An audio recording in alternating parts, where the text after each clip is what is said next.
Good morning friends, আমি এখন কোচবিহার বাস স্ট্যান্ডে রয়েছি। আজকে আমরা এখান থেকে যাব জয়গা। এখান থেকে জয়গা 2.5 ঘন্টার মতো লাগে বাসে করে যাব এবং জয়গাতে গিয়ে ওখান থেকে ভুটান বর্ডারে চলে যাব। জয়গার পাশেই রয়েছে ফুন্টসেলিং হলো ভুটান বর্ডার। তো আমি এখন কোচবিহার বাস স্ট্যান্ডে রয়েছি। দেখো আমার পেছনে সব বাসগুলো দাঁড়িয়ে আছে। এটা হলো কোচবিহার প্রাইভেট বাস স্ট্যান্ড। তো এখান থেকে জয়গা যাওয়ার বাস ছাড়ে 50 মিনিট অন্তর। তো আমি এখন 8:30টার সময় যে বাসটা ছাড়ে ওটা এখন ধরবো। এই যে কোচবিহার বাস স্ট্যান্ড, এখান থেকে এই যে সামনে লেখা আছে কোচবিহার চিলাপাতা জয়গা। এই বাসটা জয়গা যাবে, এটা ছাড়বে 8:40-এ, 2.5 ঘন্টার মতো লাগে। 11:15 জয়গা পৌঁছে যাবে। তো কোচবিহার বাস স্ট্যান্ডে একটু ঘুরিয়ে দেখিয়ে দিচ্ছি। বিভিন্ন জায়গা, বিশেষ করে আসামগামী বিভিন্ন বাস ছাড়ে এখান থেকে। আর তাছাড়া আলিপুরদুয়ার, কলাকাটা ইত্যাদি বাস তো আছেই। এখানে এদের কাউন্টারও আছে, জয়গা বাসের কাউন্টার। আমি এখন কাউন্টারে আছি। এখান থেকে জয়গাঁও বাসের টিকিট পাওয়া যায়। তো 80 টাকা করে ভাড়া পাওয়া যায়। আমি এখন টিকিটটা কেটে নেব, টিকিট কেটে বাসে উঠবো।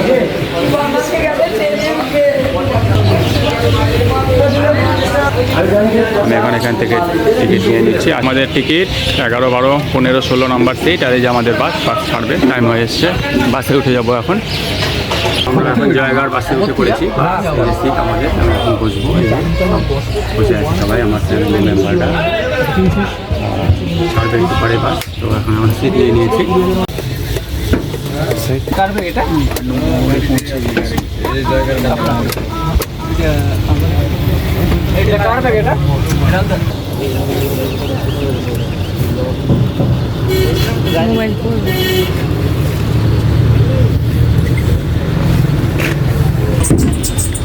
আমরা পৌঁছে গিয়েছি ভানু মোড়ে। এখানে রুটিন চেকিং হচ্ছে। এরপরে আমরা আস্তে আস্তে এগিয়ে যাবো জয়গাঁর দিকে। জয়গাঁর কাছাকাছি চলে এসেছি।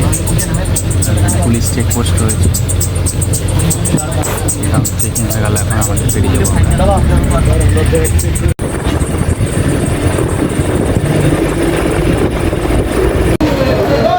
2.5 ঘন্টা জার্নি শেষে আমরা জয়গা পৌঁছে গেলাম। মাঝখানে চিলাপাতা ফরেস্ট, তারপরে হাসিমারা ইত্যাদি স্টপেজ করে এসেছে। এই যে আমার সব সঙ্গীরা এখানে দাঁড়িয়ে আছে। তো এই যে বাস স্ট্যান্ড, এটা হলো জয়গা বাস স্ট্যান্ড। এখান থেকে আবার আমরা ফিরে যাব যাওয়ার সময়। এখান থেকে কোচবিহার, শিলিগুড়ি বিভিন্ন জায়গায় আবার যাওয়ার বাস। তো আমি ফেরার বাসের টাইমিংটা আগে জেনে নেবো, জেনে নিয়ে আবার জানিয়ে দেবো। তো আমরা যে বাসটা এলাম পেছনে দাঁড়িয়ে আছি। তো সব প্যাসেঞ্জার এখানে নেমে গেছে। এটাই হলো লাস্ট স্টপেজ। তো এখান থেকে ভুটান বর্ডার, ভুটান বর্ডার এখান থেকে 2 কিলোমিটার দূরে। 2 কিলোমিটার যাওয়ার জন্য এখানে টোটো, অটো ইত্যাদি নানা ধরনের ভেহিকেল, পাবলিক ট্রান্সপোর্ট ইত্যাদি আছে। তো ওটাতে চেপে আমরা প্রথমে চলে যাব ভুটান বর্ডারে।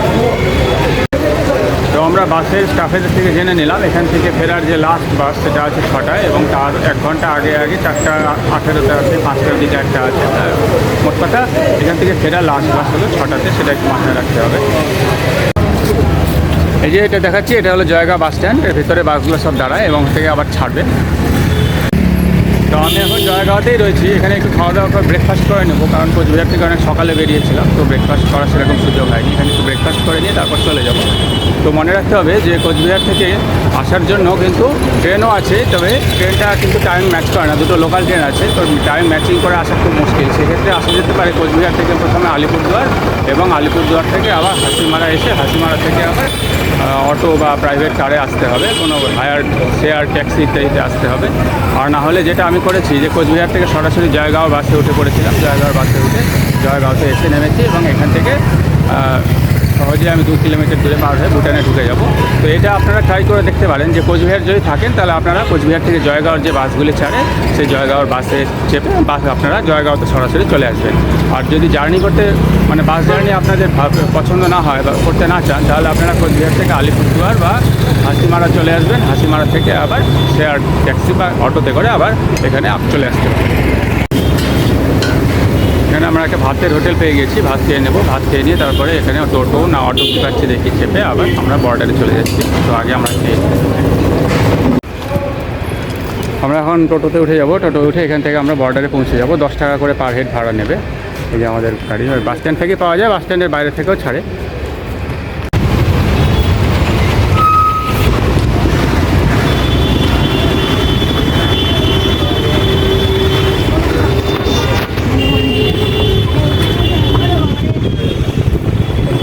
ভুটান বর্ডারের কাছাকাছি চলে এসেছি। মনে রাখবেন যে ভুটানে ভারতের টাকা চলে, সুতরাং টাকা এক্সচেঞ্জের কোনো প্রয়োজন নেই। আর ভুটানে যে কোনো ধরনের যে ইউপিআই পেমেন্ট, যেটা আমরা ইন্ডিয়াতে ইউপিআই পেমেন্টগুলো যেগুলো করে থাকি, গুগল পে, ফোনপে ইত্যাদি যে কোনো ইউপিআই পেমেন্ট, সেগুলো সব ভুটানে কিন্তু গ্রাহ্য, সুতরাং এটা নিয়ে চিন্তার কোনো কারণ নেই।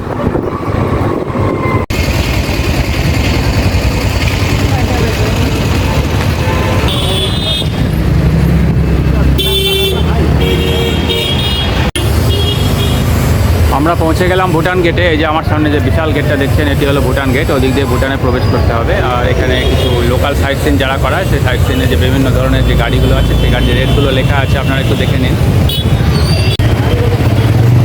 আমরা ভুটান গেটের সামনে আছি। এখানে পরিচয়পত্র, সচিত্র পরিচয়পত্র লাগবে, সেটা আধার কার্ড হোক, ভোটার কার্ড হোক, বা বাচ্চাদের বার্থ সার্টিফিকেট হোক, যেটাই হোক অরিজিনাল লাগবে এবং অরিজিনাল ওদেরকে দেখাবে। এখানে একটা গেট আছে, গেটে ওরা সব চেক করবে এবং সেখানে বায়োমেট্রিক আপডেট হবে। বায়োমেট্রিক আপডেট হওয়ার পরে আমরা ভিতরে ঢুকতে পারবো। যারা পায়ে হেঁটে ভুটান ঘুরতে চান তারা এখান থেকে সরাসরি গেট দিয়ে ভিতরে ঢুকে যাবেন। আর নাহলে যারা গাড়ি রিজার্ভ করে ঘুরবেন তারা এখানে ভাড়া গাড়ি পেয়ে যাবেন, রিজার্ভ করা মতো দরদাম করে ভিতরে ঢুকে যেতে পারবেন। সেক্ষেত্রে যদি আপনি এখান থেকে গাড়ি নিয়ে নেন, তাহলে গাড়ির স্টাফেরাই আপনার সমস্ত কাজ করে দেবে, আপনার কিছু করার নেই। আর আপনি যদি হেঁটে হেঁটে ঘুরতে চান, তাহলে আপনাকে নিজেকেই কিন্তু যাবতীয় কাজগুলো করতে হবে। এখানে আমাদের যাবতীয় ডকুমেন্টস, বিশেষ করে ভোটার কার্ডটা এখানে চেকিং করে। ভোটার কার্ড আর বাচ্চার বার্থ সার্টিফিকেট অবশ্যই কিন্তু অরিজিনাল লাগবে। সব অরিজিনাল ছাড়া কিন্তু কোনো কথা হবে না, অরিজিনাল ছাড়া অ্যালাউই করবে না। বাচ্চার কিন্তু অরিজিনাল লাগবে। বার্থ সার্টিফিকেট হলে বার্থ সার্টিফিকেটে আনবেন, আর না থাকলে কিন্তু অন্য কোনো যে ডকুমেন্ট আছে অরিজিনাল সেটাই আনবেন। এই যে আমাদের এখানে কিন্তু এখানে ভুটানের যারা সিকিউরিটি গার্ড, তারা কিন্তু আমাদের সব চেকিং করে নিয়েছে। চেকিং করার পরে আমরা এখন ঢুকে যাচ্ছি ভিতরে। এখানে রেস্ট রুমও রয়েছে, pay and use, per hour 10 টাকা করে। এখানে চাইলে রেস্ট নেওয়া যায়। এখানে ওপেন রেস্ট রুমও রয়েছে।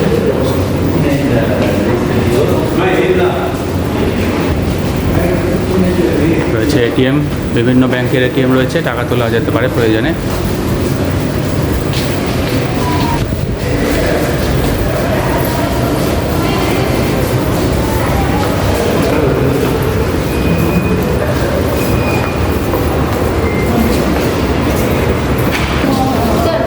এখানে বায়োমেট্রিক আপডেট হয়ে যাবে। যাবতীয় পেপার ভেরিফিকেশনের কাজ হয়ে যাওয়ার পরে আমরা ফাইনালি ভুটানে প্রবেশ করেছি। এটা হলো গিয়ে রয়্যাল গভর্নমেন্ট অফ ভুটান। এটা ভুটানের মাটিতে আমরা পা দিয়ে ফেলেছি। খুব লাকি আমরা যে ভুটানে আসতে পারলাম। কোনো অসুবিধা নেই, আপনারা ইচ্ছা চলে আসবেন এখানে। তবে হ্যাঁ, মনে রাখবেন যে আপনার যেটা সচিত্র পরিচয়পত্র, যেটা বিশেষ করে ভোটার কার্ডের উপর আপনি গুরুত্ব দেবেন, কারণ ভোটার কার্ডটাই অ্যালাউড। আধার কার্ডটা অনেক সময় অ্যালাউ নাও হতে পারে, ভোটার কার্ডটা হচ্ছে গিয়ে অ্যালাউড।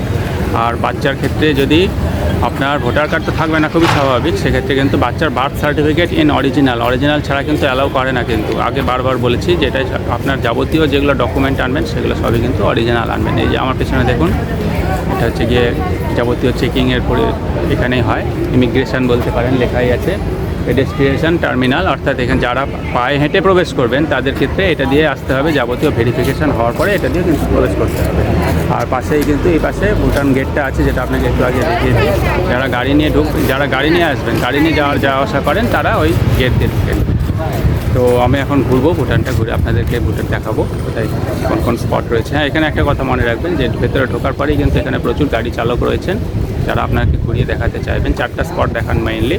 একটা হ্যাঙ্গিং ব্রিজ আছে, মনাস্ট্রি আছে, আর একটা স্পটের নাম বললাম, আমার ঠিক মনে পড়লো না এটা কী। তো গাড়িতে চাপিয়ে যদি ঘোরান 2-3 ঘন্টা আপনার উপর, যতক্ষণ আপনি ঘুরতে পারবেন ঘুরবেন। 1200 টাকা নেবে ছোটো গাড়িতে, আর বড় গাড়িতে হলে একটু ভাড়াটা বাড়বে, কিন্তু আপনি দরদাম করে নেবেন। যেটাই হোক না কেন, ছোটো গাড়ি নিন বা বড় গাড়ি নিন, একটু ভাড়াটা একটু দরদাম করে অ্যাডজাস্ট করে নেবেন। ছোটো গাড়ি হলে এসি গাড়ি দেবে, এসি গাড়িতে আপনাকে ঘোরাবে, 1200 টাকা নেবে, 4টা স্পট ঘোরাবে। আর আপনি যদি একদিনের মধ্যে ঘুরে নিতে পারেন তা খুব ভালো। আর যদি এখানে থাকতে চান সেটা আলাদা ব্যাপার আছে। এখানে থাকতে চাইলে কিন্তু রয়্যাল গভর্নমেন্ট অফ ভুটান কিন্তু আপনার কাছ থেকে পার ডে 1200 টাকা করে ট্যাক্স নেয়। এটা কিন্তু হোটেল ভাড়া এবং অন্যান্য খরচ বাদে, এটা কিন্তু ভুটানে থাকার ট্যাক্স। এটা ভুটানে আপনি যদি রাত্রে থাকতে চান তাহলে কিন্তু আপনাকে পার নাইট 1200 টাকা করে ট্যাক্স দিতে হবে। এটা কিন্তু মনে রাখবেন। একটু ঘুরিয়ে দেখাচ্ছি ভিডিওটা আপনাদেরকে। ভুটানের রাস্তাঘাট দেখুন কত সুন্দর, পরিষ্কার পরিচ্ছন্ন, কোথাও একটুকু নোংরা নেই, আশেপাশে আবর্জনা কোথাও কিচ্ছু নেই। যে এখানে কিন্তু হোটেলও আছে থাকার মতো, চাইলে এখানে হোটেলও থাকতে পারেন আপনারা যদি ভুটানে স্টে করতে চান। যদিও পাহাড়গুলো অনেক দূরে দূরে, এখানে পাহাড়ের মানে দূরে দূরে পাহাড় দেখা যাচ্ছে, এর মধ্যে পাহাড়ে আমরা উঠিনি আর কি, যার জন্য এখানে খুবই গরম। সমতল এলাকায় যেরকম গরম এখানে সে একই রকম গরমটা সমান অনুভূত হচ্ছে। এমন নয় যে ভুটানে চলে এসেছি বলে এখানে ঠান্ডা এরকম ভাবার দরকার নেই, এখানে কিন্তু সমতল এলাকার মতোই ভীষণ গরম। আমরা 2-2.5 ঘন্টা ভুটানের যে লোকাল সাইট সিনগুলো আছে, দুটো মনাস্ট্রি দেখাবে, ভিউ পয়েন্ট দেখাবে, আর একটা হ্যাঙ্গিং ব্রিজ আছে, এগুলো দেখাবে। তো আমরা দরদাম করে 900 টাকা দর ঠিক করলাম। 1200 টাকা চাইছিল, সেখানে দরদাম করে 900 ঠিক করলাম। তো এটা এসি গাড়ি, 4 জনের জন্য একদম উপযুক্ত ছোটো গাড়ি। তো আমরা এখন গাড়িতে চেপে রওনা দেবো, দেখি কোন কোন স্পট আছে এবং সেগুলো কেমন দেখে আসি। এই ভিডিওটি এই পর্যন্তই। এর পরবর্তী এপিসোডে আপনাদেরকে দেখাবো একদিনের মধ্যে ভুটানে এসে আপনারা যদি ঘুরে যেতে চান তাহলে কোন কোন স্পট আপনারা দেখবেন। জানতে হলে আমাদের পরবর্তী এপিসোডে নজর রাখুন। ভিডিওটি দেখার জন্য আপনাদের সবাইকে ধন্যবাদ।